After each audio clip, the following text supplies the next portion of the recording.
development and careers of some of the foremost airplanes in American aviation history, and the greatness they achieved with the men who flew them, makes quite a story. The aviation leadership of the United States today is the result of over 50 years of foresight and conviction in the hearts and minds of men. The flyers, the designers, the builders. This is a review of the products of a team that has built more airplanes than any other company in the world.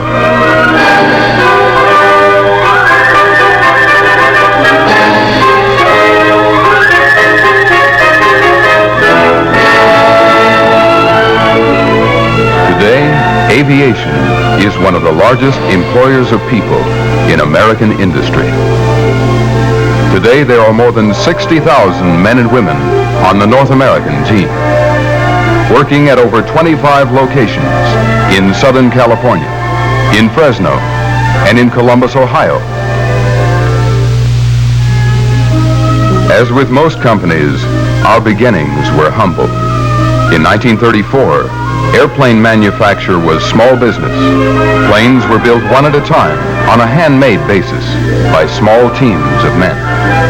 North American's airplane sales for the entire year of 1934 would keep today's operations going nicely for a little less than an hour. In those days, a contract for 10 or 15 planes was good. An order for 25 was phenomenal. Today, they're ordered by the hundreds. It was in 1935 that the company won its first military contract. It was for 82 BT-9 basic trainers, which began a long and proud history of leadership in the design and production of training airplanes.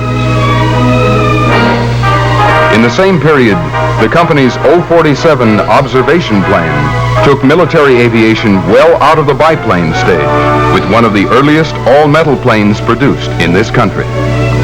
This was the first observation plane completely designed around the needs of the observer. With these early airplanes, the starting team at North American pioneered for the industry the policy of designing airplanes for efficient manufacture and maintenance. In February 1937, with the XB-21 Dragon bomber, the company completed its first venture into the twin-engine class. This airplane was used for research and pioneered many advanced features, such as power-operated turrets and superchargers. It helped us gain important information for the development of later multi-engine bombers, like the NA-40. Though practically forgotten today, the success of the NA-40 in 1939 inspired a great series of World War II airplanes. Beginning in 1938, much of the company's production was concentrated on early versions of the Texan trainer, the AT-6, which was to become the best known and most universally used airplane in history. With the T-6, North American further refined its technique of designing and engineering an airplane for large-scale production. Hundreds were delivered to Britain, France, and other countries, which were preparing their defenses against the growing threats of the Axis powers. The T-6s were used to train the pilots who were ultimately victorious in the Battle of Britain and nearly every other air battle in World War II.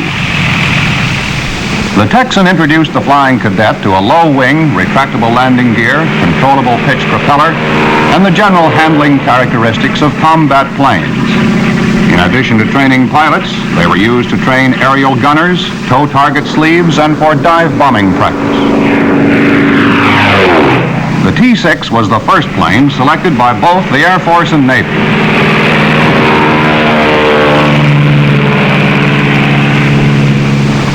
As a United States Navy trainer, it was used to prepare pilots for carrier duty. In World War II, nearly every pilot in the American Air Services logged time in the AT-6. The flying cadets of 33 allied nations received advanced flight training in this airplane. Versions of the Texan have been flown by more pilots than any other airplane in history. American military aviation began to come into its own on May 16, 1940, when the President of the United States asked for 50,000 planes to be in service as soon as possible, and asked the aviation industry to prepare for production of 50,000 planes a year. At that time, the United States had a total of about 4,700 military planes, including trainers, and the industry was producing new planes at the rate of only about 500 a month. One of the most significant achievements of this era was the B-25 medium bomber, the Mitchell. By pioneering the mass production of aircraft before World War II, the men and women of North America were able to deliver as many as 396 Mitchells a month when the pressure was on. During World War II, a total of 9,816 B-25s were delivered.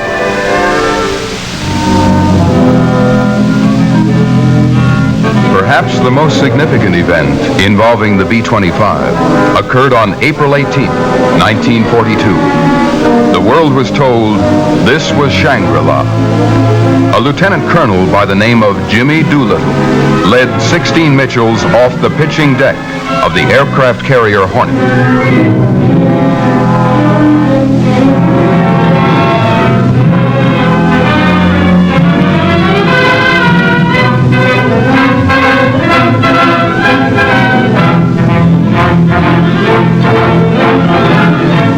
On that morning, the Japanese Imperial Air Force and fleet units were far away, strangling the islands of the Dutch and Australians throughout the South Pacific.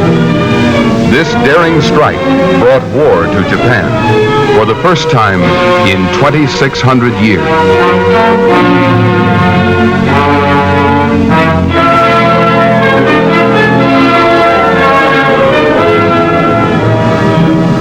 While the fires of the Doolittle raid still burned, DuPont's fleet and air forces were heading back to protect home waters. From that day on, their dream of victory in the Pacific began to fade. The B-25 went into combat with the Air Force, Navy, and Marine Corps. It was the most versatile airplane in the Second World War. It was the only airplane to see action on every front and in every theater of World War II. North Africa, the Mediterranean, Europe, China, Burma, India, the Pacific. The B-25 ultimately carried 18 guns, which made it the most heavily armed airplane in the world. A 75-millimeter cannon was added to 2 series of B-25s. This was the heaviest weapon ever mounted in an airplane. In 1943, the Mitchells achieved a surprise success with low-level attacks. In 1940, after months of pounding by the Nazi Luftwaffe in the Battle of Britain, the Royal Air Force was in a tight spot.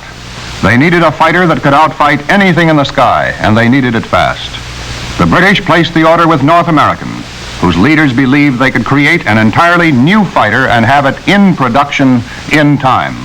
Around the clock, design, engineering, tooling, and production overlapped. 127 days later, in October 1940, the prototype of the P-51, the Mustang, rolled out of the hangar. In November 1941, 1 year after the initial test flight, the first production models were in service with the Royal Air Force. After Pearl Harbor, the United States Army Air Corps began making history of its own with the Mustang. 1943, North Africa. Nazi Field Marshal Rommel's Africa Corps had a surprise introduction to a new version of the Mustang. Fitted with dive brakes and bomb racks on its wings, this became known as the A-36 Invader, sometimes called the Screening Demon. With the speed of a fighter and the firepower of a light bomber, the A-36 could blast the enemy with a bomb load up to 2,000 pounds.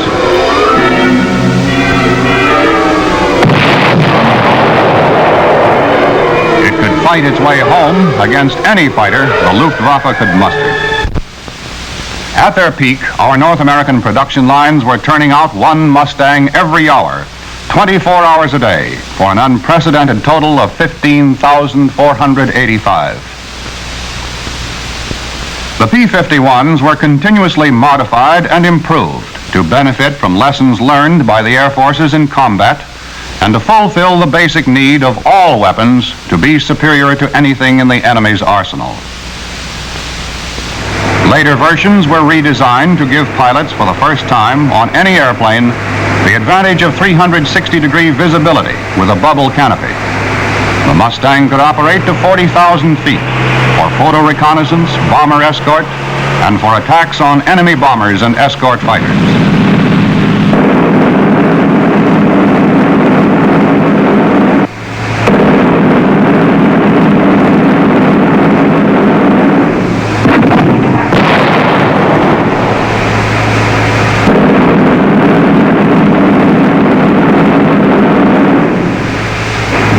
Many Mustang sorties were right down on the deck, where their propellers barely cleared the ground.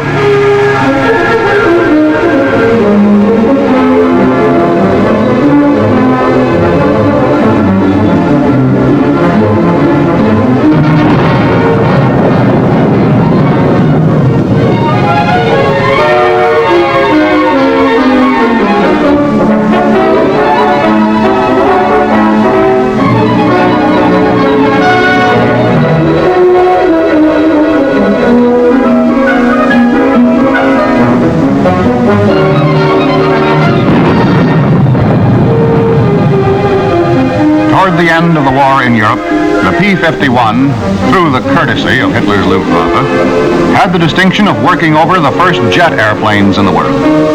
Even today, many people are not aware that the Germans built jets and managed to get a few into combat.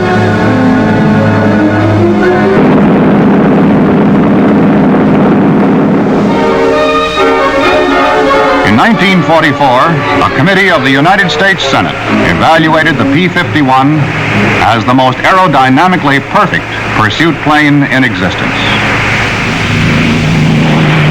Last of the series was the F-82, the twin Mustang, a long-range day and night fighter escort and reconnaissance plane, which set a non-stop record of 4,968 miles from Honolulu to New York in 14 hours, 31 minutes. Even in the jet age, following World War II, the Mustang remained a first-line fighter. Some were stationed overseas with forward area defensive groups. Others were assigned to National Guard outfits and to Air Force bases to groom new fighter pilots. Some of them went into civilian life to make a common practice of breaking speed and distance records for single-engine aircraft. In action over Korea, the Mustangs were again a powerful and effective weapon. To thousands of our bomber crews and ground forces, the P-51 had been the most wanted and the most beautiful sight in the world. Near the end of the Korean War, this great veteran was retired from combat. The top fighter in the world in its lifetime inevitably gave way to the jet. The reality of the jet engine launched the most dynamic engineering effort in aviation history. For the United States Navy, the FJ-1, the first of North America's Fury jets, went into active service in February 1948, and the jet age of aviation was underway.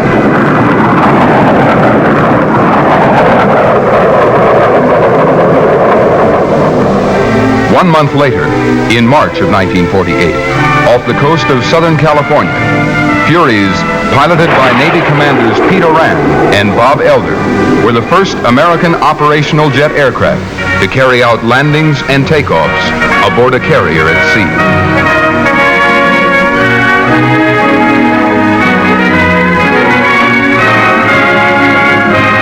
The FJ-1 was the first American jet fighter to employ a single straight ram duct with its opening in the nose. MiG-Alley, Korea, December 1950. Colonel Bruce Hinton launched the Air Force conquest of the Russian-built MiG-15s. This was the baptism of fire for the F-86, the Saberjet.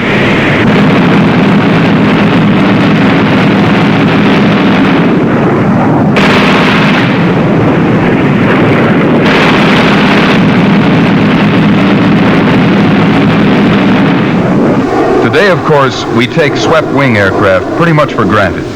But back in 1945, it was a radical and revolutionary idea. The speed of sound was the goal, even then. Wing design was one of the biggest problems.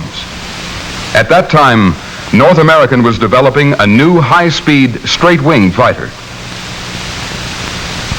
Late in the design program, the new fighter was completely redesigned, with 35 degrees of sweep on the wings and tail. The idea proved itself early in wind tunnel tests. From the first test flight in October of 1947, the aviation world knew that the Saberjet was destined to become one of the nation's first-line fighters. In September 1948, flying a standard production model with a full combat load, Major Richard Johnson shattered the world speed record with what was then an incredible speed, 670 miles per hour. Impressive as speed records are, however, there is more to winning a battle than speed alone. Much more. The Saberjet's Korean War record proved this, against heavier odds than any other fighter has ever faced. The F-86 Sabre proved to be a rugged workhorse that could take a lot of combat punishment, as well as dish it out.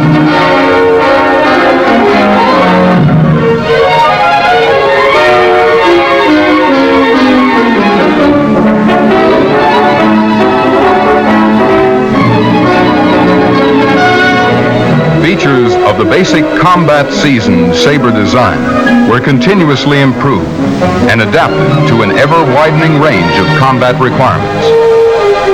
Later models to stab through Korean skies were even more deadly, capable of attacking faster, higher, with increased firepower and accuracy. There is no better testimony to the Saberjet's combat effectiveness than the amazing record set by our pilots, who racked up 802 MiG kills with only 58 Sabre losses, a ratio of almost 14 to 1 for the Korean War.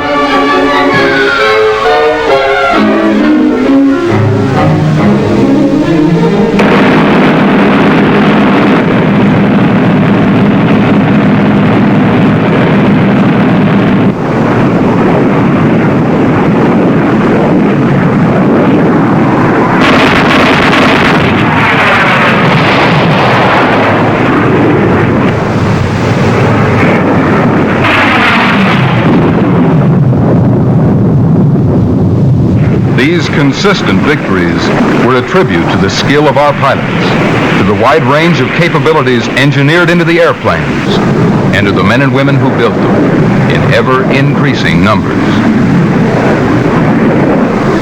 Lessons learned with the Saberjet in combat will have a big influence on both design and tactics for many years to come.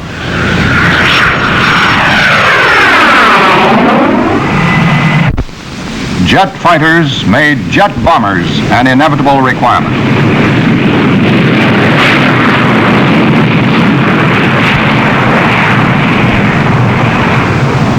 The Air Force B-45, the Tornado bomber, was the first four-jet airplane to fly in the United States. Comparable in size to some of the heavy bombers of World War II, the B-45 is rated as a light bomber by present-day standards. At the Atomic Proving Ground in Nevada, the Tornado became the first jet airplane to drop an atomic bomb. Another version of the Tornado series is the high-altitude photo reconnaissance bomber, the RB-45C. Many of these airplanes were modified for in-flight refueling and helped pioneer the technique for jet aircraft. To the men and women of the aviation industry, crossing new frontiers is a familiar experience. Supersonic flight with production aircraft began with the F-100, the Super Sabre.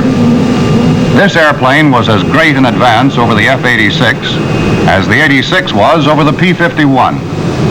The F-100 has a 45-degree sweep to its razor-thin wings and tail.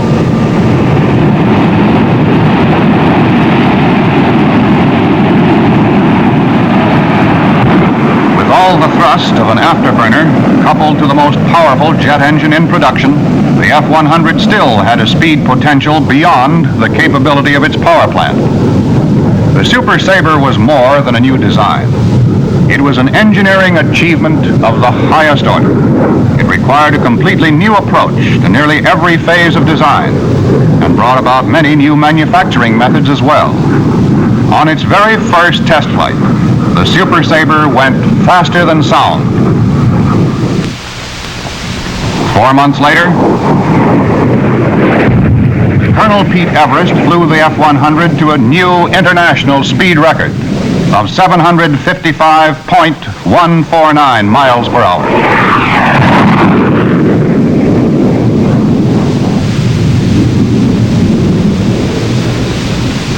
The F-100 was the world's first operational fighter capable of exceeding the speed of sound in climbing or level flight and continuing in the supersonic speed range as long as necessary.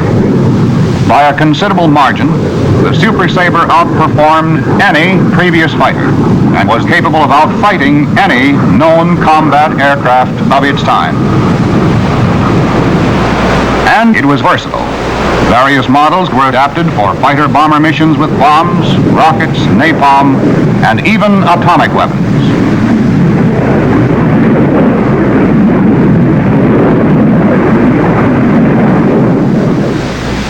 Air superiority is the business of North Americans' airplanes.